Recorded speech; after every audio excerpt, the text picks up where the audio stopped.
In 2010, I went to a conference in Orlando, Florida, where I met a gentleman who was with Capital A&R at the time. I handed him my poorly made demo, flew myself back to Oregon, and waited for my dreams to come true. And a month later, they kind of did, because he called me back and he said, "I love your voice, and I think you'd be a really good match for a music manager who is in New York." So my mom and I picked up a pair of flights on our own dime, flew to New York in anticipation of, my dreams coming true. And that's exactly how I was feeling the whole time, was completely nervous, with thoughts running through my head about that this was either going to be the start of my career, my dreams were going to come true, I was going to be this famous star, or I was going to go cry in a pillow for the rest of my life with weepy tears.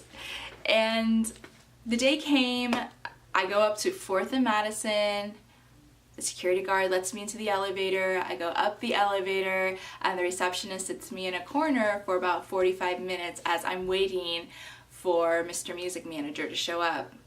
Once he shows up, we go down this long hallway, I take a left into his office, and he's got Kelly Clarkson and Pink and all these superstars and these platinum records hanging on the wall. And he sits in his couch and he tells me to stay where I'm at, and he asks me to sing him a song. And as I sing him my song, he closes his eyes, and when he opens them, he says, "Can you get down to a Carrie Underwood size 2?" The thought that went through my head was not that I knew I wasn't overweight or that I wasn't a size 2. I think I was like a size 8. It was the fact that what I look like went in front of my talent, and that my talent was solely based off of what I look like, what I have to offer physically. And the words that came out of my mouth were, "Well, what about Adele?" And he said, "Adele's the exception, you're not." So I told him I would try. I believed every single word that came out of his mouth.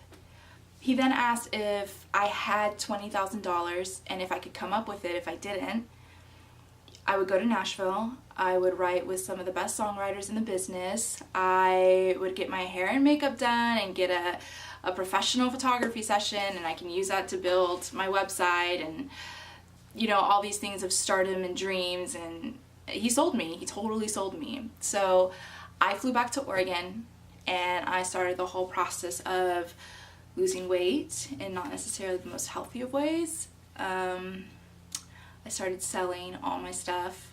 I sold everything.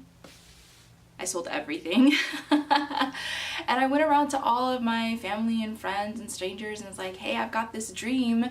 Will you support it by giving me your money?" And they said, "No, this is your passion. This is your dream. You need to fund this yourself." So this went on for about 10 months as I continuously stayed in contact with this manager who was in New York, and I sent him videos and I sent him songs. And at the end of that 10 months, I didn't hear from him again. He stopped answering my phone calls, he didn't reply to my texts, and I felt devastated, completely emotionally devastated inside.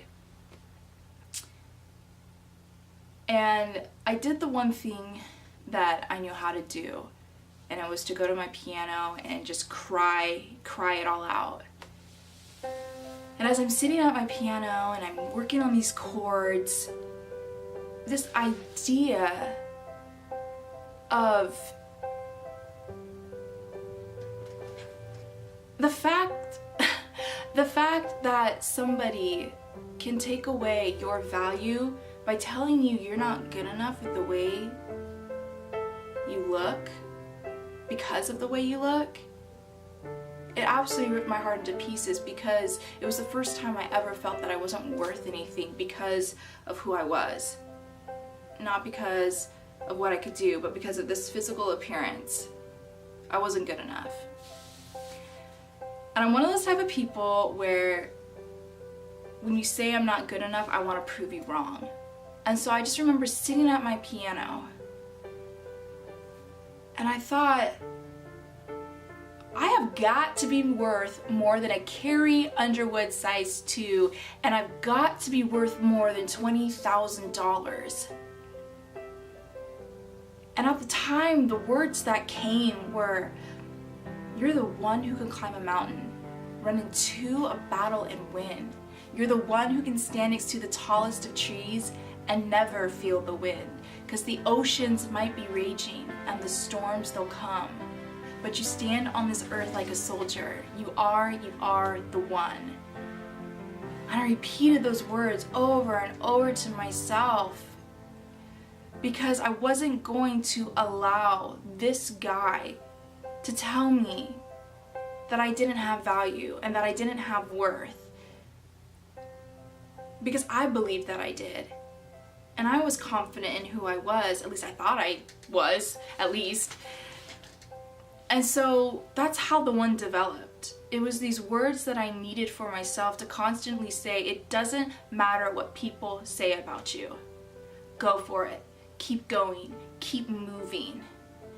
And for the past 6 years, like, the one has just been my anthem. Even if it didn't have a melody to it, it would still be something that I would hang up on my wall and say, you don't have to be anyone than who you are right now. You don't have to say anything to blend into the crowd. You are the lonely one, because we all feel alone on these journeys, the one that'll lead the way. You are the person that'll make a difference today. That last line has always been a little cheesy to me, but it's what I needed. It's in those moments where we feel so defeated by what's around us, who's around us, and there's times where we don't know if we're gonna make it. We don't know if we're gonna get through our situation and come out on the other side better. And so it was very, very important that this song could be my beacon, that where I'm going is because I want to be there, and there's not going to be anybody who's going to tell me that I can't be there based on what I look like, how much I weigh, and whether or not if I have money. So that's how the one came to be. Don't let anything stop you guys, who's ever watching, from going out there and pursuing your passions regardless of what people say, because people are always going to say something. Well, you're not good enough for that. You can't do this. You can't, because you are the one. Now, have a happy day, you badass person, you.